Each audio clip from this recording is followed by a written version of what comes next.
Do you want to help yourself with anxiety and the fears you're dealing with?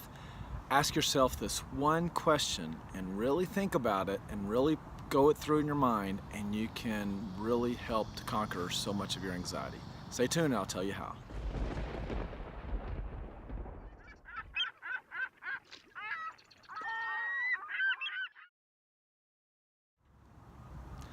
Dr. Monte with Peace in the Storms Ministries here. This is another video on the anxiety series. Please watch the other earlier videos I talked about. I did a lot with helping people deal with the physical problems that come with anxiety. How to control your breathing, how to control your blood flow and your muscles to where your brain then works better and your emotions calm down a lot better. Try to also work on helping you sleep. But today I really wanted to work on the mind part. Anxiety is such a physical part and a psychological part.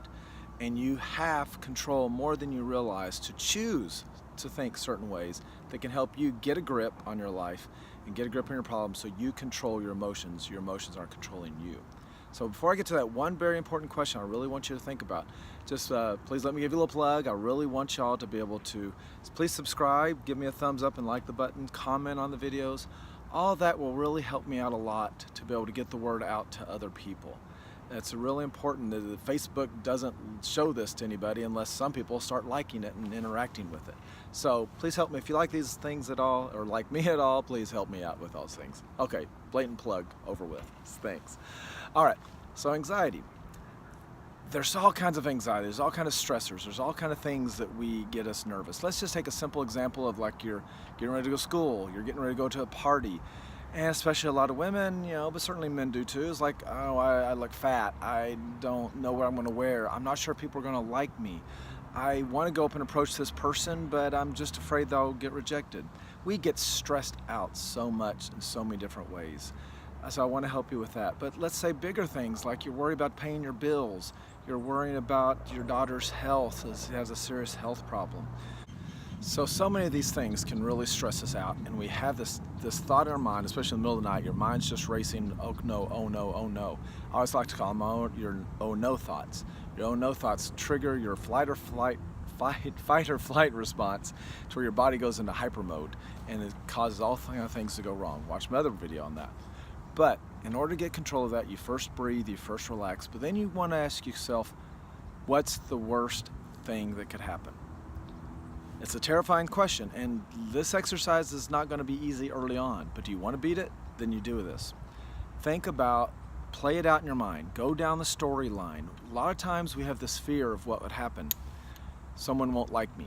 And that freaks us out and we don't go any farther. We don't breathe well, your heart's racing, and you're just like, forget it, I'm not going to the club or to the school or whatever else. You try to avoid it if at all possible. But you just start panicking. When we're really stressed and we're really getting scared, the worst thing that could happen, we don't really want to fully look at. We start to look at and we start to get feared, and that freaks us out, but then we stop and we don't think about it anymore. And because it's like a monster in the closet, I really want you to think of it as this big monster in the closet. Think about your fears as a little kid. You know this big thing might be in your closet. It may not be there, but it may be there, and if it is there, it will eat you and destroy you. So you don't even go looking at it. That's like our fears are. It really is like this. But you've got to be able to look it in the eye, open that closet door, look it in the eye. It says, okay, you might hurt me, you might punch me, but I'm not afraid of you. And if it happens, I'll deal with it. Okay, so let's take one example and look at what is the worst that could happen, especially when it comes to social anxiety and fear of abandonment. You gotta understand, we all have these deep assumptions. We don't want to be alone. We think that if someone rejects us, someone doesn't like us, it's just going to snowball and lead to this big thing where no one else is going to like us, and then no one else is going to like us, and we'll be totally all alone. That's the worst case scenario for a lot of us in a lot of these anxious situations. What's the worst that could happen? Okay, someone looks at my dress and they think I'm fat. Okay, not my dress. I really don't wear dresses.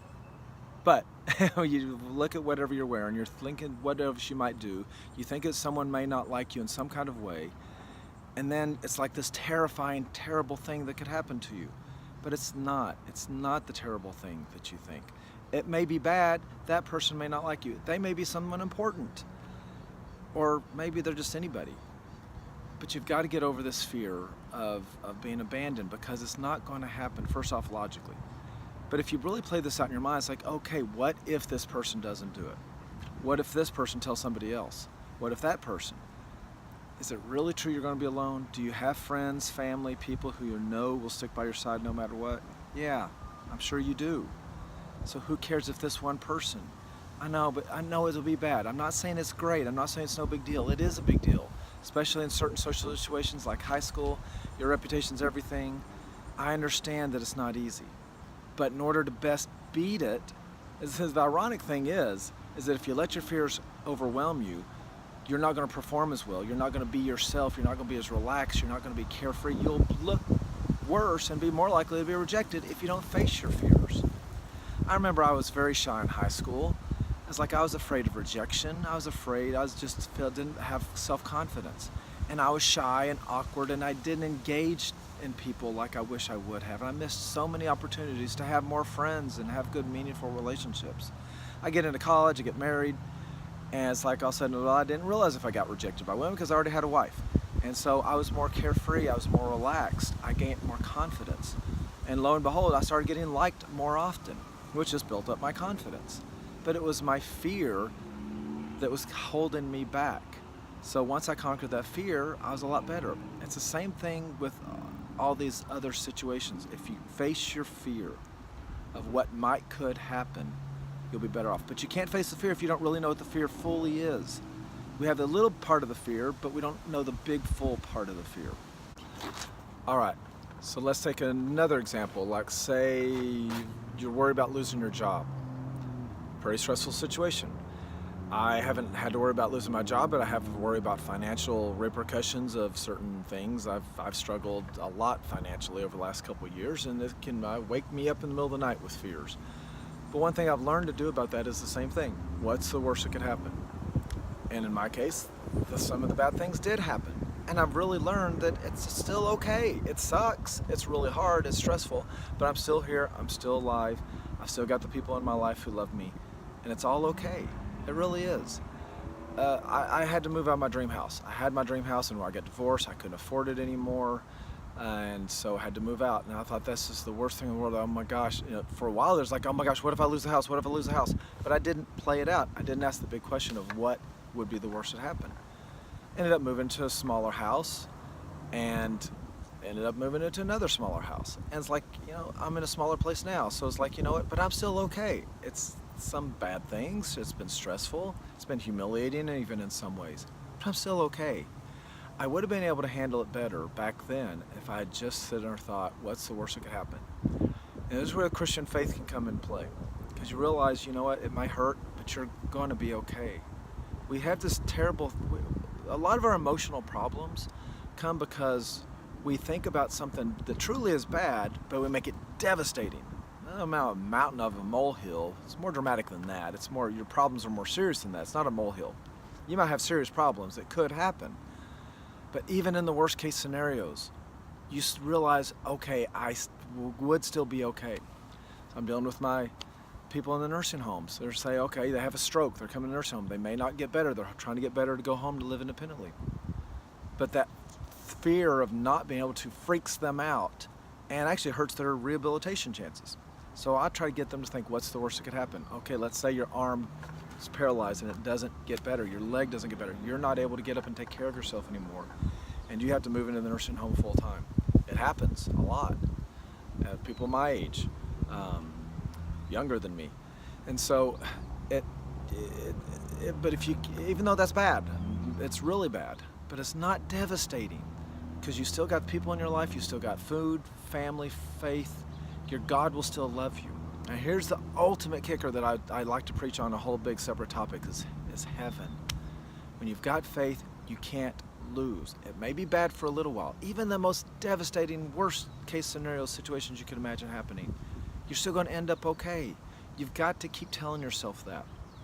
You've got to say, okay, I won't like this, but I could deal with it.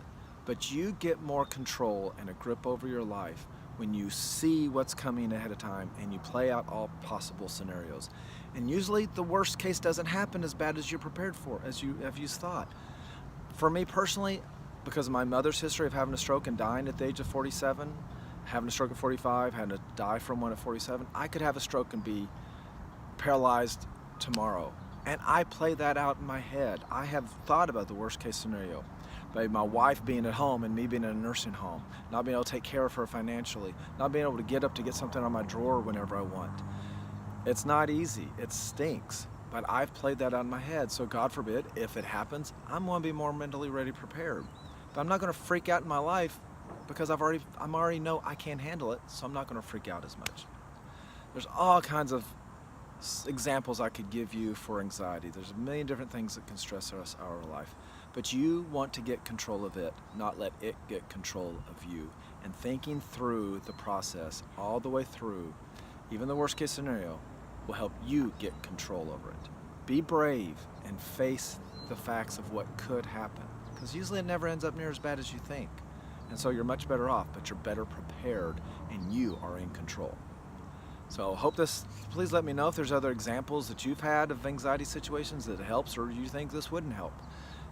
Please just let me know what you think. Please subscribe and share this with people you know who might be anxious. Share it on your page, because everybody has friends who are anxious. We all do. We all can be anxious at times. So God bless you and take care. Bye-bye.